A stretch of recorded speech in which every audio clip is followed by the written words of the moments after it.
Welcome to The Making of a Nation, an American history series in VOA Special English. This week on our program, we continue the story of America's second president, John Adams. Here are Maurice Joyce and Richard Rail.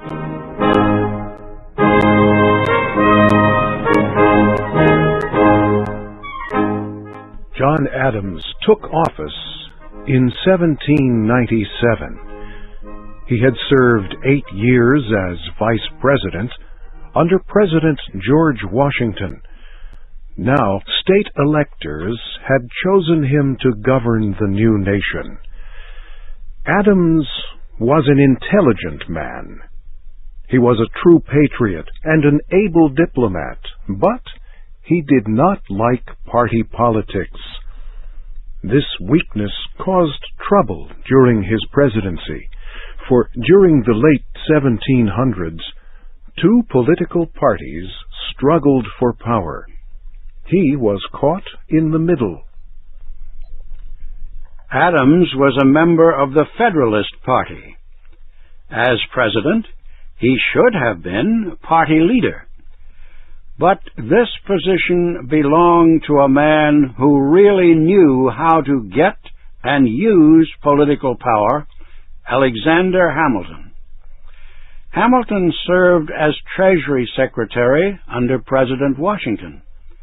Now, he was a private citizen, a lawyer in New York City. Through the Federalist Party, Hamilton continued to have great influence over the national government. Federalists, loyal to Hamilton, controlled the Congress.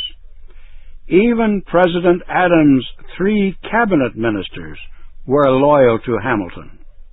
In fact, they worked together against the new president. This political situation made Adams' term in office very difficult.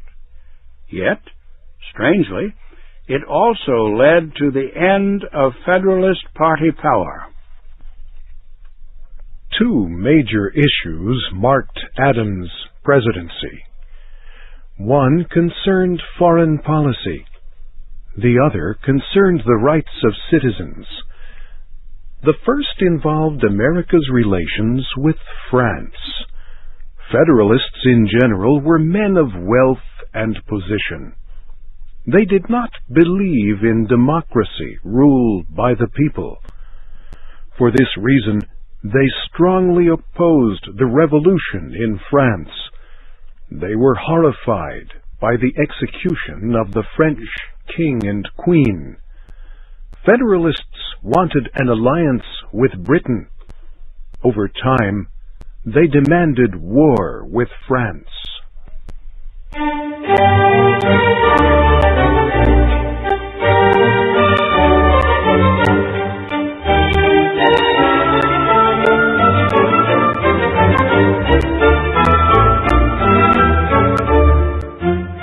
American support for France came from the opposition party, the Republicans.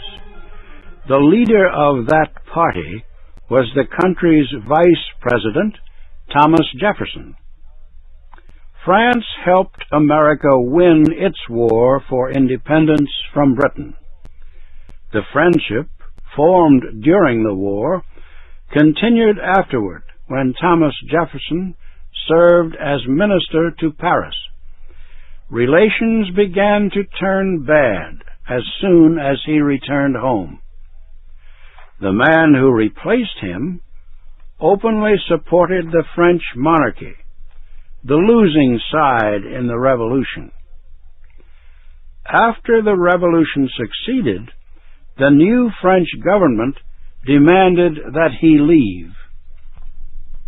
Most Federalists did not want good relations with France. They used their power to prevent the government from sending a pro-French representative to Paris. They also searched for any signs of insult, any excuse to declare war. President Adams did not agree with the majority of Federalists. He wanted to improve relations with France through negotiations. Yet he said the United States would strengthen its defenses. "We will be ready," he said, "if war comes." One incident especially brought the two nations close to war. It is known in American history books as the XYZ affair. President Adams had appointed a committee of 3 ministers to negotiate with the French government. French officials kept these 3 men waiting for several weeks. While they waited, they had a visit from 3 Frenchmen, later called X, Y, and Z. X, Y, and Z told the Americans that France would sign an agreement if the United States did 3 things. It had to lend the French government $12 million. It had to apologize for anti-French statements in a recent message from President Adams to the American Congress, and it had to pay the French foreign minister $250,000. The American ministers were willing to pay, but they wanted to sign the agreement first. The French foreign minister refused. First the money, then the agreement. The Federalists finally had the excuse they were looking for. France had insulted the United States. We must answer the insult. The only answer was war. Federalist newspapers added fuel to the fire by publishing anti-French propaganda. In a few places, pro-war groups became violent. The Republican Party could do little. Even Thomas Jefferson was helpless. He remained in Philadelphia, the capital of the United States at that time, but he had few friends there anymore.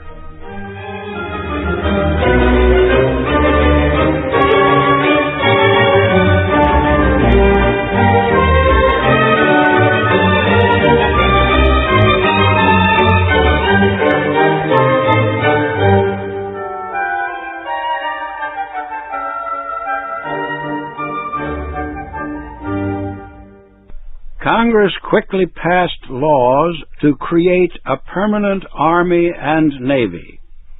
It also approved new taxes to pay for them. 2 new laws passed by a small vote, but they greatly increased the powers of the national government. The laws were known as the Alien and Sedition Acts. Federalists said they were necessary to protect national security. But in effect, the Federalists used them to weaken the power of the Republican Party. Under the Alien Act, the President could accuse any foreigner living in the United States of being a threat to national security. He could order that person out of the country. The act also increased the time a foreigner had to wait to become a citizen, from 5 years to 14 years. Republicans were furious. Most foreigners, when they became naturalized citizens, joined the Republican Party. Republicans argued that the Alien Act violated the Constitution. They said it gave the government more powers than were stated in the Constitution. Federalists said the act was constitutional. They said the Constitution gave the government the right to defend the country against foreign aggression. The other law, the Sedition Act, barred the publication of anything that might incite public hostility against the government. Republicans argued that this act violated Americans' constitutional rights of free speech and a free press. Federalists, once again, defended it as necessary for national security. The Federalists tried to use the Sedition Act to quiet Republican critics of President Adams' administration. About 25 persons were charged under the Sedition Act. These included several leading Republican newspapermen and a Republican member of Congress. Some of the men were tried and found guilty and sent to prison, but other Republicans took their places in the fight against the act. The Federalist plan to stop criticism did not succeed. President Adams had signed the Alien and Sedition Acts into law. He believed they were necessary to protect the United States at a time when war with France was still possible. Then, in early 1799, Adams received several reports that France was ready to reopen negotiations on improving relations. He immediately nominated a new minister to France. Federalist senators threatened to reject the nomination. In the end, Adams agreed to nominate a committee of 3 ministers. The Senate approved them. It was many months before the 3 men went to France to negotiate the agreement, and it was many more months before they completed their work. But they did so on September 30th, 1800. After several years of bitter political struggle at home, President Adams finally prevented war with France. Later he wrote, "There is one thing I would like to be remembered for, more than anything else. I gave myself the task of making peace with France, and I succeeded." The year 1800 was another presidential election year in the United States. The Federalist Party appeared to be dying. It failed in its effort to force the nation into war with France, and it failed to silence its critics through the Alien and Sedition Acts. Party leaders knew the election would be their last chance to keep political power. The Republican Party had more popular support. It also had gained an increasing number of seats in state legislatures and the National Congress. Party leader Thomas Jefferson was sure to be elected president unless the Federalists could find a way to change the electoral process.